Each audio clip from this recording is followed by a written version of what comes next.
Lalita ini menuliskan sebuah informasi baru yang bisa membantu pihak kepolisian dalam mengungkapkan kasus ini, geng. Yaitu Lalita mengaku kalau dia berada di sana karena diikat oleh suaminya sendiri.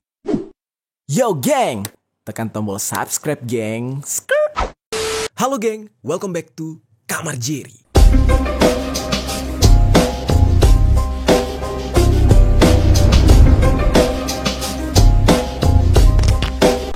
Geng, beberapa hari yang lalu sempat viral banget nih, geng, mengenai penemuan seorang perempuan di sebuah hutan yang ada di India. Di mana perempuan ini ditemukan dalam kondisi ya agak menyedihkan sih. Kondisinya itu kurus kering dan juga mengalami dehidrasi yang parah karena dia lemas, gak berdaya, seperti udah lama banget berada di hutan itu, geng. Dicurigai pada awalnya nih ya, kalau perempuan ini ditelantarkan oleh suaminya sendiri yang sengaja ditinggalkan di sana karena udah capek buat ngurusin dia. Nah, tapi tunggu dulu nih, jangan buru-buru menghakimi gitu ya, karena nanti kalian akan melihat adanya plot twist yang membuat kalian kaget tentang kasus sebenarnya. Nah, tapi nggak apa-apa, untuk permulaan kita bakal ceritain kronologi selengkap-lengkapnya sesuai dengan apa yang beredar di media sosial. Nah, jadi geng, pada awalnya penemuan perempuan tersebut menggemparkan India, bahkan menggemparkan dunia, karena berpikir apa yang dilakukan oleh suami si perempuan itu sangat keterlaluan. Ya gimana enggak, dikabarkan 40 hari lamanya dia ditelantarkan di hutan. Dan beruntungnya perempuan tersebut berhasil diselamatkan, karena mungkin kalau misalkan telat ditemukan bisa aja nyawanya tidak tertolong. Nah, bagaimana cerita selengkapnya tentang kasus yang menggemparkan ini? Langsung aja kita bahas di Permisi, peristiwa misteri dari berbagai sisi.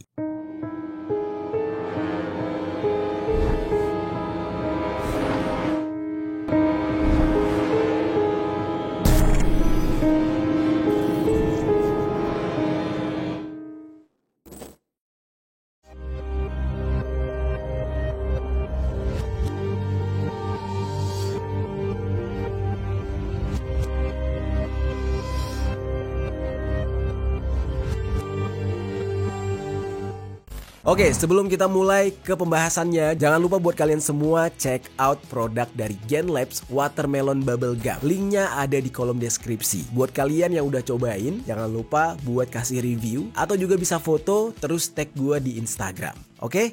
Sekarang kita mulai pembahasannya. Kita langsung masuk ke dalam kronologi kejadian.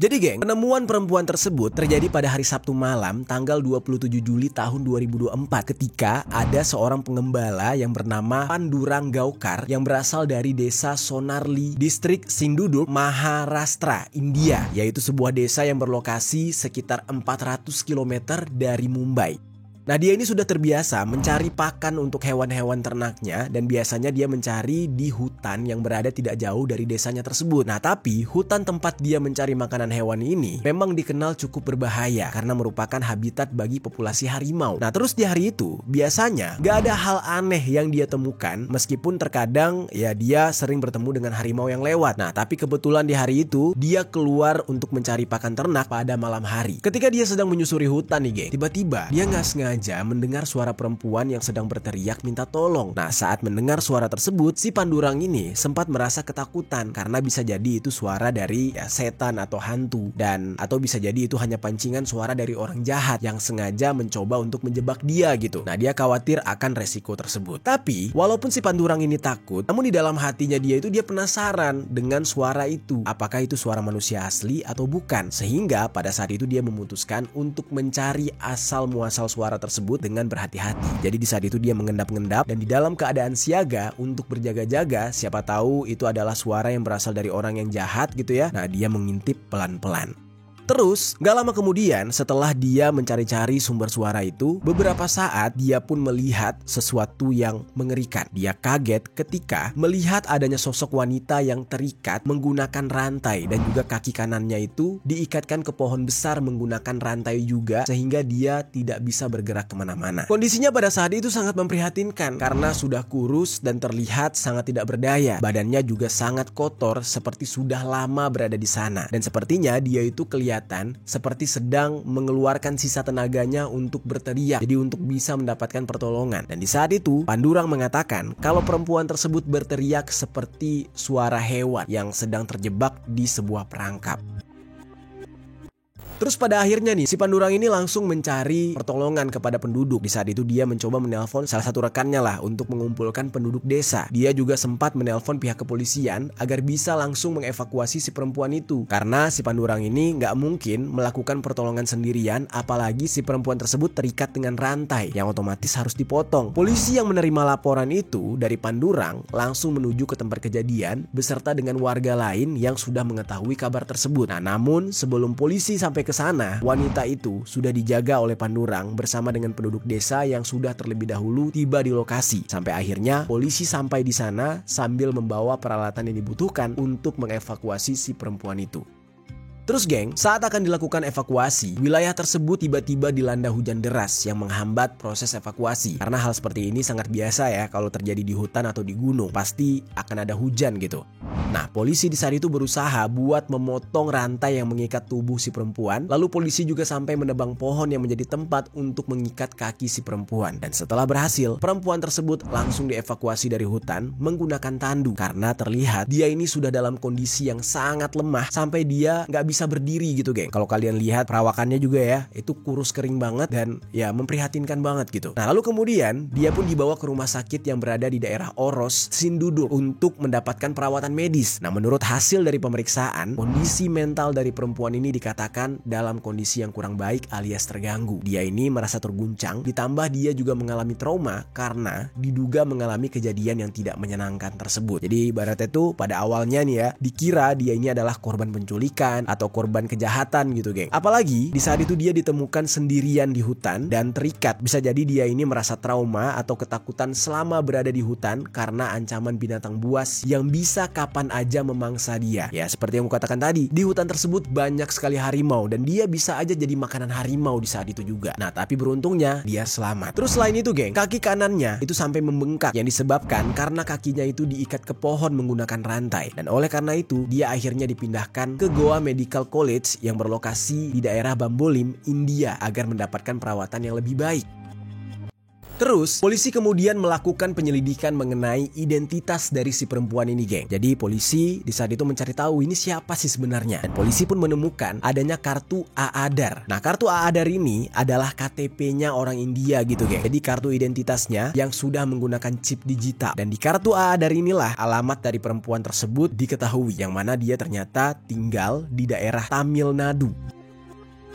Tamil Nadu ini sendiri berjarak 500 mil dari tempat di mana dia ditemukan. Nah, namun ada sebuah informasi dari NY Post yang mengatakan kalau sebenarnya dia ini udah nggak lagi tinggal di Tamil Nadu, melainkan dia tinggal di daerah Goa yang berjarak sekitar 18 mil dari lokasi di mana dia ditemukan. Dan dia sudah tinggal di daerah Goa tersebut selama beberapa waktu. Dan ada sebuah laporan lain yang mengatakan kalau selama dia tinggal di Goa, dia ini tinggal di sebuah hotel selama 2 hari, kemudian melakukan perjalanan lagi ke Mumbai. Katanya sih dia berpindah-pindah. Namun gak ada informasi mengenai kapan atau bagaimana dia bisa berakhir di hutan tersebut. Di saat itu ya kejiwaannya masih terguncang. Pihak kepolisian dan pihak medis juga gak berani nanyain ke dia. Takutnya nih orang malah makin trauma gitu. Jadi ditunggulah beberapa hari. Terus geng, selain itu polisi juga menemukan adanya fotokopi paspor Amerika Serikat atas nama Lalita Kai Kumar yang berusia 50 tahun yang berasal dari Massachusetts di tubuh wanita ini. Nah, jadi dia ini bisa dikatakan bukan orang India tetapi melainkan warga negara Amerika Serikat. Ya tapi mungkin dia keturunan India gitu. Ada sebuah visa juga miliknya dia, namun di visa tersebut tertulis kalau masa tinggalnya sudah berakhir. Dan polisi mengatakan kalau perempuan ini bernama asli Lalita. Dan Lalita ini adalah seorang penari balet dan pelatih yoga di daerah Massachusetts.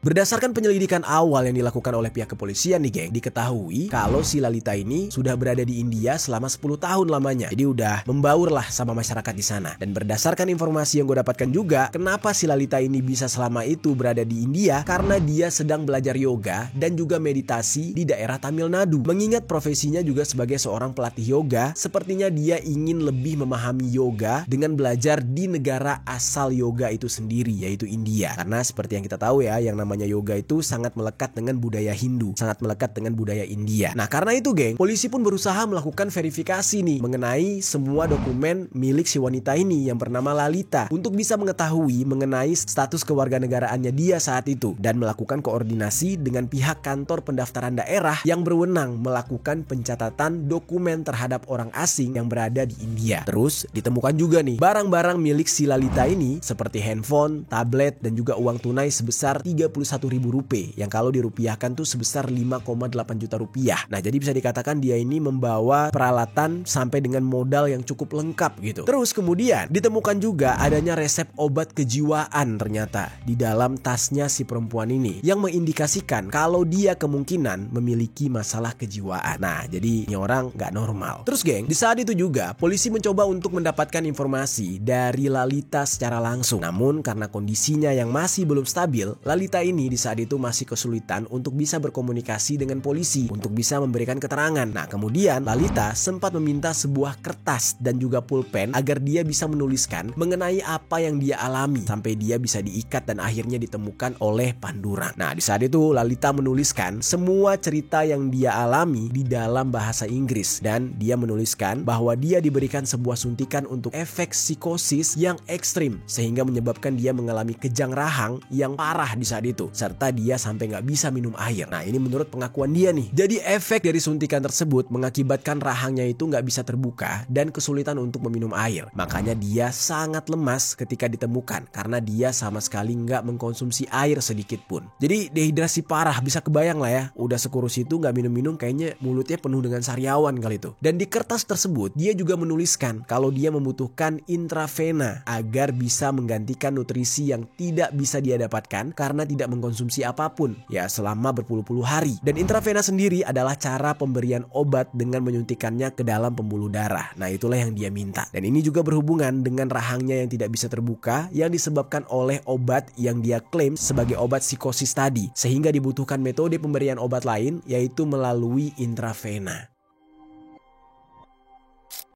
Nah terus geng, dia menuliskan juga nih geng, kalau dia sudah berada 40 hari di hutan tersebut tanpa memakan apapun. Nah ini agak sedikit aneh, memang agak janggal gitu ya. Kalau kita lihat dari kondisi badannya sih ya mungkin kita percaya gitu, nih orang sampai kurus banget. Tapi nggak mungkin seseorang itu bisa nggak makan selama 40 hari berturut-turut. Terus dampak atau efeknya cuma jadi kurus drastis begitu, nggak mungkin. Pastinya meninggoy gitu. Walaupun kondisi tubuhnya itu nggak kurus karena nggak makan gitu ya, tapi tetap aja meninggoy gitu. Bukan berarti gara-gara dia nggak makan 40 hari terus tubuhnya jadi menyusut. Enggak lah, tubuh manusia nggak mungkin begitu kan. Nah tapi itulah pengakuan dia geng. Dan di akhir tulisannya tersebut, Lalita ini menuliskan sebuah informasi baru yang bisa membantu pihak kepolisian dalam mengungkapkan kasus ini geng. Yaitu Lalita mengaku kalau dia berada di sana karena diikat oleh suaminya sendiri. Wah ini parah sih, suaminya dijadikan kambing hitam. Dan gue mendapatkan informasi kalau nama dari suaminya itu adalah Satis. Dari pengakuan Lalita tersebut, pada saat itu juga polisi berasumsi kalau Lalita ini pada saat datang ke India dan menetap di Tamil Nadu itu bertemu dengan laki-laki yang bernama Satis ini dan kemudian dia menikah dengan Satis. Nah jadilah dia menetap di India karena sudah menikah dengan laki-laki asal India. Dan menurut informasi juga dikatakan mereka ini tinggal di Tamil Nadu sampai pada akhirnya hubungan dari mereka berdua tidak lagi harmonis sehingga Satis dicurigai nekat meninggalkan Lalita di hutan sendirian dengan cara mengikatnya menggunakan rantai dengan harapan Lalita ini bakal meninggal pelan-pelan. Nah begitulah kurang lebih asumsi sementara dari pihak kepolisian menurut pengakuan Lalita dari tulisan yang dia tulis di atas kertas.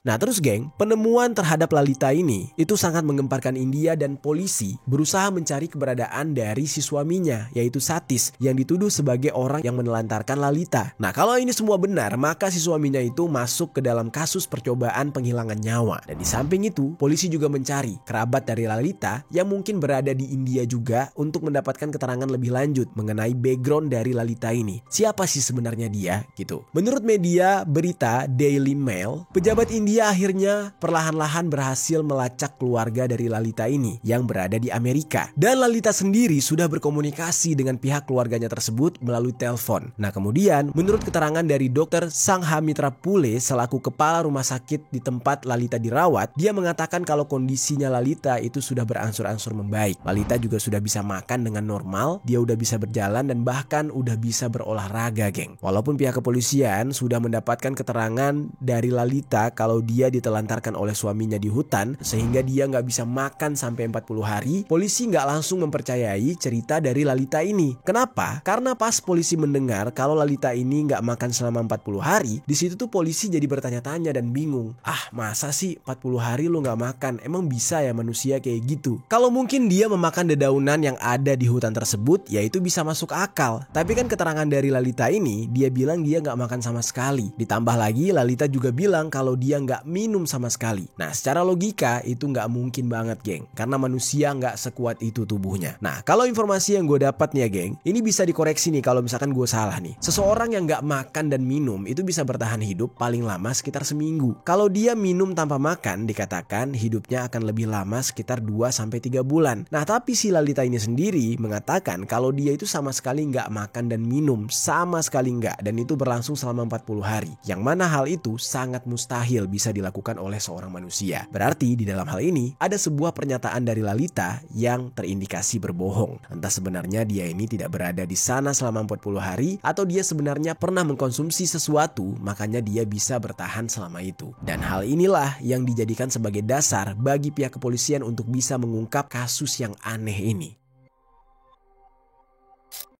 Di saat itu, pihak kepolisian tuh belum berhasil menemukan keberadaan dari suaminya. Padahal mereka udah mengantongi informasi dari Lalita langsung. Lalu polisi menunggu nih, ketika kondisi Lalita sudah membaik, polisi barulah mencoba untuk mendapatkan informasi lagi dari Lalita dengan menanyakan beberapa pertanyaan. Yang mana kurang lebih pihak kepolisian sempat menanyakan apakah benar Lalita ini sudah menikah. Kalaupun memang sudah menikah, seperti apa ciri-ciri fisik dari suaminya tersebut. Jadi jangan cuma kasih tahu namanya dan ngasih-ngasih cerita yang gak ada buktinya gitu. Nah yang mana sekiranya apabila Lalita bisa memberikan ciri-ciri dari suaminya, hal ini bisa memudahkan polisi untuk mencari keberadaan dari suaminya itu. Nah tapi justru pengakuan mengejutkan datang dari Lalita lagi, geng. Nah ini semua berbanding terbalik dengan pengakuannya pada awal-awal yang dia tulis di sebuah kertas. Yang mana pada awalnya dia menuduh kalau dia ditinggalkan selama 40 hari diikat oleh suaminya. Tapi kali ini setelah dia membaik, sadar, udah bisa ngomong gitu, dia mengatakan kalau sebenarnya dia ini belum menikah dan sosok suaminya itu adalah karangan dia gitu. Dan dari pengakuannya mengenai dia sudah ditinggalkan oleh suaminya di hutan selama 40 hari, dia juga bilang kalau dia bohong. Wah gila, kacau ya. Udah heboh sedunia, tiba-tiba dia sendiri mengakui hal itu bohong. Nah tapi yang jadi pertanyaannya, siapa yang mengikat dan merantai dia di hutan tersebut? Dan ternyata plot twistnya adalah yang melakukan hal tersebut adalah dia sendiri, geng. Ketika ditanya kenapa dia melakukan hal itu, Lalita mengaku kalau dia kesal karena masa tenggat visanya akan segera berakhir. Yang mana kalau dia tidak memperpanjang visanya tersebut, dia akan dideportasi ke negara asalnya yaitu Amerika. Nah itulah yang membuat dia sangat depresi dan kecewa karena dia masih pengen berada di India. Terus geng, ini koreksi gue ya kalau gue salah dalam menyampaikan nih. Tapi visa itu kan sebenarnya ya bisa diperpanjang. Hanya saja ada beberapa visa yang nggak bisa diperpanjang. Nah tapi kenapa Lalita ini nggak mengajukan perpanjangan visa aja ketimbang dia harus depresi kayak gitu? Nah ternyata jawabannya adalah Lalita ini juga mengalami kendala lain, geng. Karena uangnya yang sudah semakin menipis, maka dia juga nggak bisa tinggal lebih lama di India. Nah gue nggak menemukan informasi lebih jelas sih apakah Lalita ini selama hidup di India itu bekerja atau enggak. Namun kalau mendengar pengakuan dia yang mengatakan uangnya sudah semakin sedikit, kemungkinan besar dia ini nggak bekerja sama sekali. Dan selama dia di India, dia itu bertahan hidup dengan hanya mengandalkan uang tabungannya aja yang udah ada. Terus geng, atas dasar apa nih dia berbohong mengenai dia ditelantarkan oleh suaminya di hutan? Nah ternyata nih, kalian ingat ya geng, kalau di mana di antara barang-barang milik Lalita yang ditemukan oleh polisi, ada di antaranya barang tersebut berupa obat kejiwaan. Dan jadi kemungkinan besar bisa dikatakan ketika dia mengaku kalau dia ini ditelantarkan oleh suaminya, itu karena dia sedang berhalusinasi akibat dari penyakit gangguan jiwanya itu. Dan diduga dia ini sebenarnya mengalami skizofrenia yang menyebabkan dia mengalami halusinasi dan diharuskan untuk untuk mengkonsumsi obat agar penyakitnya itu tidak semakin parah. Nah, dengan kata lain, dia ini nggak sadar geng waktu itu. Sewaktu dia melakukan hal tersebut, dia itu sedang kambuh sakitnya. Terus geng, dari informasi terakhir yang bisa gue dapatkan, dikatakan kalau Kedutaan Besar Amerika yang ada di India sudah mengetahui mengenai salah satu warga mereka yang ditemukan di hutan ini. Nah, namun ketika ditanyakan mengenai tanggapan atas kasus tersebut, pihak Kedutaan Besar Amerika menolak untuk berkomentar dengan alasan mereka menghargai privasi yang mana itu diatur dalam Undang-Undang Privasi Amerika Serikat. Nah, sejauh ini belum ada informasi terkini dari Lalita. Apakah dia masih menjalani perawatan di India atau justru dia dideportasi kembali ke Amerika? Mengingat masa berlaku visanya itu sudah hampir habis. Nah, mungkin kalau di antara kalian yang mengetahui informasi terkini tentang pemberitaan ini, boleh coba tinggalkan informasinya di kolom komentar di bawah, geng.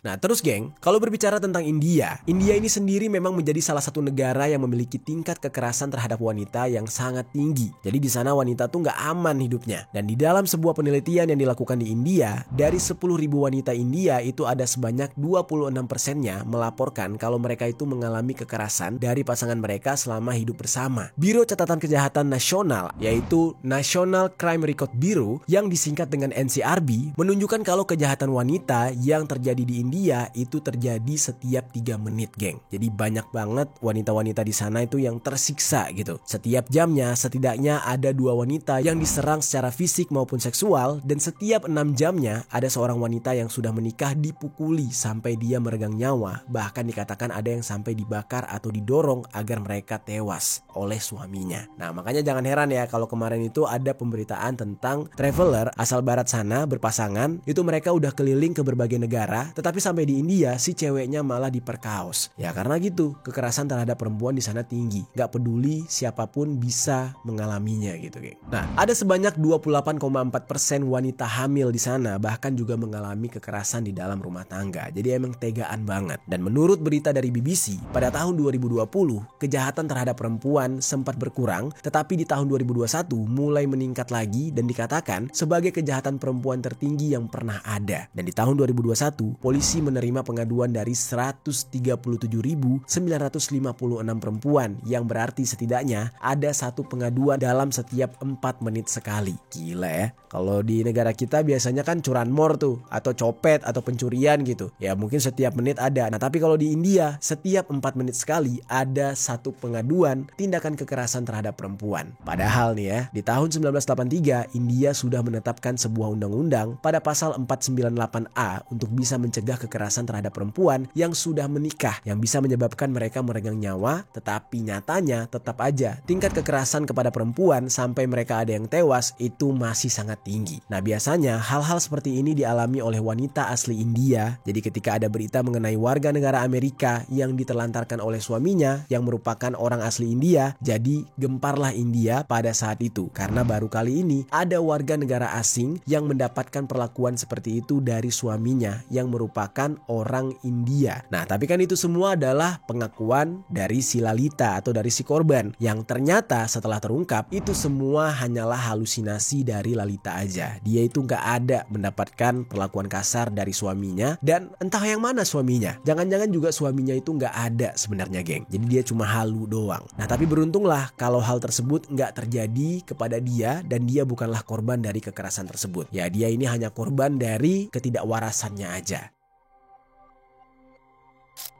Nah itu dia geng, pembahasan dari Lalita, seorang perempuan yang ditemukan di hutan dan dalam kondisi yang mengenaskan banget. Dia mengaku kalau dia ditelantarkan oleh suaminya, padahal enggak sama sekali. Dan suaminya juga enggak ada sebenarnya. Gimana menurut kalian tentang kasus yang satu ini? Coba tinggalkan komentar di bawah.